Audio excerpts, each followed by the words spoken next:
ఆ సైటు ఇచ్చింది కాదా, నిజం కాదా? ఇప్పుడు ఆ పట్టాలంట మార్చి కొంతమందికి కుదించి ఏదో చేస్తాడంట. ఏం చేస్తాడో నాకైతే తెలియదు. ఆ రోజు నేను పోరాటం చేసి తెచ్చాను డబ్బులు, పట్టాలు ఇచ్చేదానికి, నాకు అందరికీ న్యాయం చేయాలని. దాంట్లో అవినీతి అని మాట్లాడతాం. నేను చెప్తున్నా, అక్కడ ఒక్కరి దగ్గర, రైతుల దగ్గర ఒక్క రూపాయి నేను తీసుకుంటే దేనికైనా సిద్ధం. నువ్వు అక్కడ ఎక్కడ అల్లూరు దగ్గర, చింతల దగ్గర దీని హౌసెస్ స్టార్ట్ చేసావు. దానికి ల్యాండ్ నువ్వు బినామీల పేర్లు కొని డబ్బులు సంపాదించుకోలేదా? నువ్వు ఎన్ని చేసినా మెదకున్నా, కానీ నువ్వు వద్దులారా నా రాజ్యం అని చెప్పి పోతే నన్ను ఈ రకంగా మా కోళ్ళ మీద కేసులు పెట్టాలా, వాళ్ళ మీద కేసులు పెట్టాలా, వాళ్ళని తన్నాలా, వీళ్ళని తన్నాలా. నిన్నంటున్నాడు మా అబ్బాయితో దిగే వాళ్ళందరూ గంజా బ్యాచ్ అంట, వాళ్ళందరినీ లోపల కొట్టి లోపల వేపిస్తాడంట. ఏందా ఈ పోలీసు వ్యవస్థ ఉందా? ఇది ప్రజాస్వామ్యంగా ఉందా? ఆయన కొడతాడంట, లోపల వేపిస్తాడంట. ఎక్కడున్నా తీసుకుని లోపల బయటకు తీసుకొస్తాడంట. ఎవడో కొట్టింది? ఇప్పుడు ఎవరు ఎలక్షన్లో, ఎమ్మెల్సీ ఎలక్షన్లో వెంకటరత్నం కొట్టారు. ఆమె ఎప్పుడు ఎలక్షన్లు గోల చేస్తుంటుంది.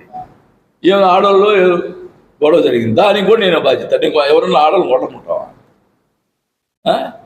నీ సంస్కారం అది. నీ ఇష్టం వచ్చినట్టు మాట్లాడుతున్నావు, నీ ఇష్టం వచ్చినట్టు చేస్తావు. నేను చెప్తా ఉన్నా, నేనైతే ప్రశ్నించేవాడిని ఎప్పుడు కూడా. జగన్ గారు ఏం చేసినా నేను ప్రశ్నించా. అందువల్ల పార్టీలో కూడా నేను అన్ని రకాలుగా ఇబ్బంది పడ్డా, బయటకు చెప్పుకోవాలా. అన్ని రకాలుగా అవమానాలు పడ్డా, ఆర్థికంగా ఇబ్బంది పడ్డా. మళ్ళీ ఇతను ఏమన్నా వందలు మీడియాకి చెప్పాడు లేదా? చెప్పండి. తప్పు మాట్లాడని చెప్పాను. అది నా సంస్కారం. ఇష్టం వచ్చిన మాట్లాడతావు. వయసులో లేదు, ఇది లేదు. విగ్రహాలు ఏం చెప్తాడు? వాళ్ళ తాత విగ్రహాలు ఏముంది, అధికారం ఉన్నప్పుడు పోతాదు ఇస్తారు అన్నాడు. నువ్వు విగ్రహాలే పడగొడుతున్నావు. విగ్రహాలు ఈటం కాదు, నువ్వు విగ్రహాలు ఉన్న పడగొట్టిస్తావు. అసలు నాకు ఏముంది? ఆ రోజు నేను ఇప్పతే ఆ విగ్రహం పెట్టగలిగాడా ఆ తాతది? ఇంకోటి మాట్లాడాడు, 90 ఆయన ప్రభాకర్ రెడ్డి ఉండేడు, చనిపోయాడు పాపం. ఆయన కారులో దిగేవాడు, నాకు కారు లేదని మాట్లాడాడు. అయ్యా జనార్దన్, నువ్వు పుట్టావో లేదో అప్పటికి 1973 Ambassador car, sealed car, company car కొన్నింది మా నాన్న. 1973 నుంచి మాకు కారు ఉంది. నంబర్ కూడా 909. ఆ కారు నెంబర్ 909. నేను ఒక కారులో పోవాల్సింది ఇదిలే 73 అంటే ఇప్పుడు ఎన్ని సంవత్సరాలు? 52 సంవత్సరాల నుంచి నాకు కారు ఉంది. నేను కారులో కాలేజీకి పోయా. రాజు మాస్టర్ గారు ఉన్నాడు, ఇప్పుడు కూడా బతికే ఉన్నాడు.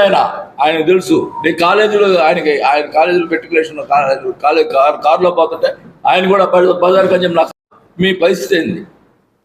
ఈ ఇల్లు అప్పుడు 1977లో ఇల్లు కట్టాం.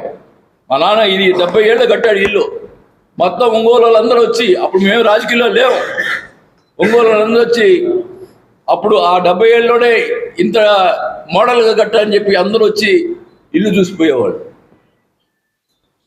మా గురించి నువ్వు మాట్లాడతావు. నువ్వేదో జమీందారు, మేమేమన్నా పాలేరులాగా ఏం మాట్లాడతావు? అసలు ఏమన్నా అర్థం ఉందా? కారు విషయం మాట్లాడావు నిన్న, మా పరిస్థితి మాట్లాడావు. నువ్వు అది మాట్లాడు కాబట్టి నేను మాట్లాడతాను. లేకపోతే నేను గొప్పగా మేము గొప్పవాళ్ళు అని చెప్పుకునే అవసరం నాకు లేదు. 77లో ఇల్లు కట్టిన తర్వాత 3 సినిమాలు తీశారు ఇంట్లో టి కృష్ణ గారు. ఏం మాట్లాడతావా నువ్వు? మనిషిని కించపరిచయంగా మాట్లాడేదాను మంచి పద్ధతి కాదు అది.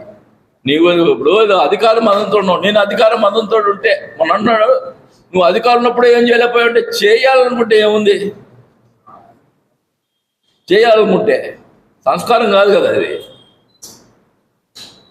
ఏం మాట్లాడతారు ఏంది ఇది? నువ్వు అధికారం ఉండి నేను ఏదో చేద్దాం అనుకుంటే నేను మటుకు లొంగేవాడిని కాదు, భయపడేవాడిని కాదు. నేను మంచితనానికి లొంగుతా కానీ భయపడేదానికి సంబంధించి ఎవరిని బెదిరిస్తే భయపెట్టే ఎవరు కూడా ఇక్కడ లేరని కూడా తెలియజేసుకుంటా ఉన్నా. నాకు నేను ప్రజలకు వెళ్తాను, నేను ఖచ్చితంగా. నాకు ఇది కూడా చెప్తున్నా, మా పార్టీలో కూడా అన్యాయం జరిగింది, అది కూడా చెప్తున్నా, అది కూడా బయట పెడతా ఏం జరిగినాయి అని కూడా.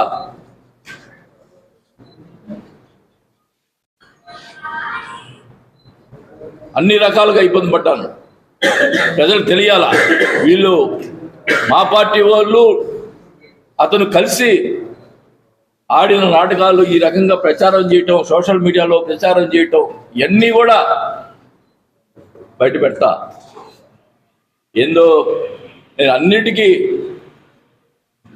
నాకు రాజశేఖర్ గారి మీద ఉన్న ప్రేమతోటి నేను అన్నిటి కూడా ఓర్చుకున్నా, అది కూడా బయట పెడతానని కూడా తెలియజేసుకుంటా ఉన్నా. కానీ ఒకటే చెప్తా ఉన్నా, చంద్రబాబు నాయుడు గారు, పవన్ కళ్యాణ్ గారు ఒంగోలులో జరిగినటువంటి ఏమన్నా జరిగిన వాటిలో ఏమన్నా నాకు సంబంధం, నేను భూ కబ్జా చేస్తుంటే నేను దేనికైనా సిద్ధం, నేను హవాలా చేస్తుంటే దేనికైనా సిద్ధం. ఇవే కదా నా మీద ఆరోపణలు చేసింది, దానికి సిద్ధంగా ఉన్నాను.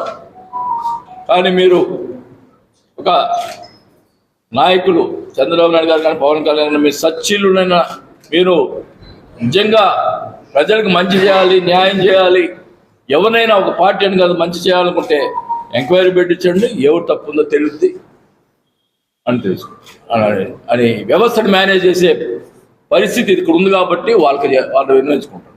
ఎవరెవరు డబ్బులు అడిగారు చెప్పాలా, అవి కూడా చూపిస్తా.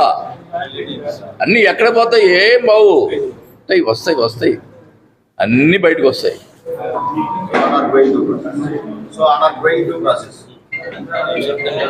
వస్తాయి అన్నీ వస్తాయి.